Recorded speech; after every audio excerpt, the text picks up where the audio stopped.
রাজুমিয়ার মালদা হয়ে গেছে, ধরে দিছে নাকি আমার বাইকতে এইসব নিয়ে তর্কাতর্কি করছে। আমার বাইকতে মারতে গেছে পরে মানে 4-5 জন মিলে মারতে এসে। তা আমি আমার বাইকে আমরা 2 জন গেছি সামনে দিয়ে, না মারতে পারে হ্যাঁ মানে আমার বাইকতে মাইরা আমরা সরকার ফিটে মানে মারামারি শুরু করছে। ওর পিছনে আর কয়েকজন আছে, নাম হয়েছে হুমান মিয়া, জুল মিয়া, বাবুল মিয়া, সুজন মিয়া।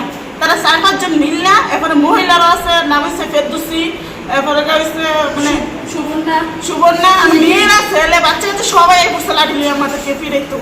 আমরা 5-6 জনে মারছে, আমরা তারা কোনো মতো যান বাঁচাইয়া জঙ্গলের দিকে পলাই গেছে। আর আমরা কোনো মতো যান বাঁচাইয়া আমরা এদিকে লই আইছে।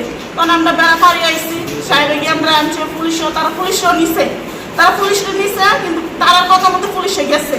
যখন আমরা এখন আইসি থানার মধ্যে মামলা দেওয়ার জন্য আমরা পিটাইছে, আমরা আইসি থানার মামলা দেওয়ার জন্য আমরা মামলা লইতেছে না, যে এটা আমরা মানে সবাই মিলে সমাধান করে লাগতাম, বাড়ির মধ্যে বই একটা শেষ করে লাগতাম, আমরা মামলা লইতো না। আমরা কইছে চেক আপ করে আমরা আমার নাম স্বপ্না খাতুন, আমার খালা নাম হচ্ছে সকিনা খাতুন, জান্নাত সালাউদ্দিন। 6-7 জন হ্যাঁ মামলা করবো আমরা।